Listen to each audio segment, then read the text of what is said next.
नमस्कार मित्रों।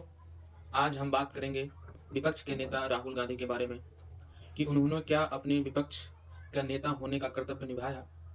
क्या शासन में जो भी सरकार है उनके द्वारा अन्याय किए जाने पर क्या उसने आवाज़ उठाया।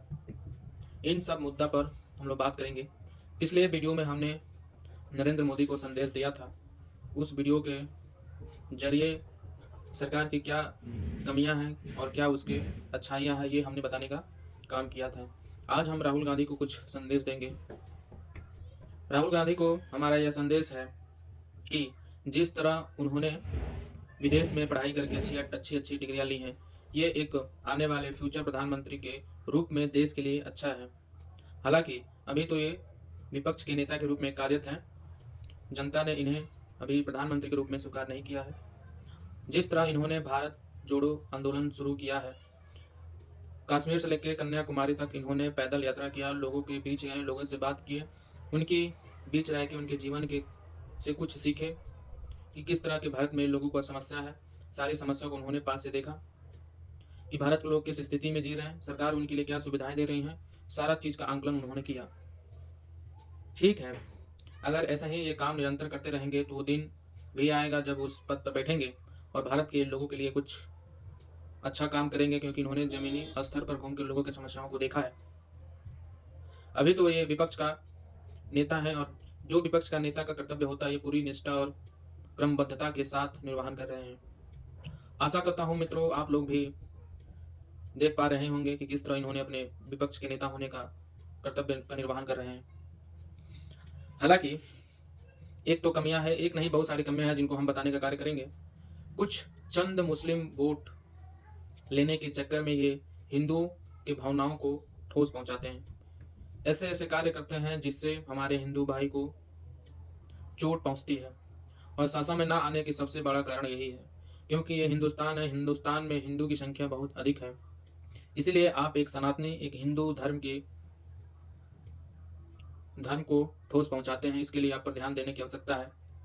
चंद वोट पाने के चक्कर में आप इतने बड़े वोट बैंक को खराब करते हैं, ये आपकी सबसे बड़ी भूल है। इसीलिए आपको इस बात को चेतावनी देना आवश्यक है कि इस पर अपनी रवैया को चेंज करें। और भी मामले हो रहे हैं देश में, इस पर आप आवाज़ उठा रहे हैं, इसके लिए अच्छी बात है। लेकिन जिस तरह मणिपुर जल रहा है उसमें आपने गया और वहाँ के लोगों को जो भी हो सकता है अपनी बात विचार किया, ये अच्छी बात है। लेकिन हमारे देश के प्रधानमंत्री का वहाँ शासन है, जितने भी फोर्स हैं उन्हें वहाँ पे लगा के देखा, लेकिन वो वहाँ काम नहीं आया। दुर्भाग्यपूर्ण बात है कि मणिपुर को अनाथ कर दिया गया, वहाँ राष्ट्रपति शासन लगा दिया गया। ठीक है, ये सरकार का विषय है, इस पर मुझे ज़्यादा बोलने की आवश्यकता नहीं है, सरकार अपनी समझेगी। बट राहुल गांधी से कहना चाहेंगे कि यदि आपको प्रधानमंत्री के रूप में भारत के विकसित भारत को आगे बढ़ाने के लिए आपको कर्मबद्धता के साथ कार्य करना होगा। ये फालतू में आप लोग गठबंधन बनाए, इंडिया गठबंधन, ये सब बेकार की बात है। कोई गठबंधन बनाने की आवश्यकता नहीं है। गठबंधन बनाते हैं और टूटता रहता है, क्योंकि इससे जनता में गलत इमेज आता है कि जिस पार्टी में खुद के गठबंधन चलाने की क्षमता नहीं हो वो देश कहाँ से चलाएगा। इसलिए आपको अकेले ही मेहनत करना होगा।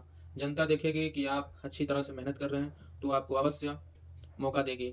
किस तरह मोदी को इस बार 24 में झटके पड़े हैं, अगर आप इसी तरह निरंतर कार्य करते रहेंगे तो वो दिन दूर नहीं है 29 आने में आप अवश्य भावी प्रधानमंत्री हो सकते हैं। लेकिन आप ये गठबंधन को बिल्कुल बर्खास्त करिए, अकेले लड़ना है तो लड़िए, ये बहुत आवश्यक बात है। जिस तरह पिछले दिनों में दिल्ली के इलेक्शन पड़े हैं, आपने अरविंद केजरीवाल जी से गठबंधन किया, लेकिन उन्हीं की सरकार के खिलाफ बोलकर आप भारतीय जनता पार्टी को बहुमत के साथ सत्ता में लाए। यदि आप वहाँ से इलेक्शन नहीं लड़े होते तो निश्चित तौर पर आम आदमी पार्टी वहाँ अपनी सरकार बनाती, लेकिन आपको वहाँ अपने कैंडिडेट उतारने की आवश्यकता क्या थी। यदि आप वहाँ इलेक्शन नहीं लड़ते, आम आदमी पार्टी का हाथ मजबूत करते, तो वहाँ आम आदमी पार्टी को हार की मुंह नहीं देखना पड़ता। भारतीय जनता पार्टी को सत्ता में लाने में आप लोगों का बहुत ही अधिक योगदान है और फिर उन्हीं लोग पर आप चिल्लाते हैं। एक बहुत ही महत्वपूर्ण बात हमारी ओपोजिशन से करना है कि ये जो वक्फ बिड है, वक्फ बोर्ड, जो भारत की भूमि है, ये किसी और को भूमि नहीं दिया जा सकता। इस पर कड़ी से कड़ी भारतीय जनता पार्टी ने नियम बना रहा है तो ये देश के भलाई के लिए बना रहा है। यदि आप किसी एक समूह को इतनी बड़ी मात्रा में ज़मीन दे देंगे तो क्या करेगा।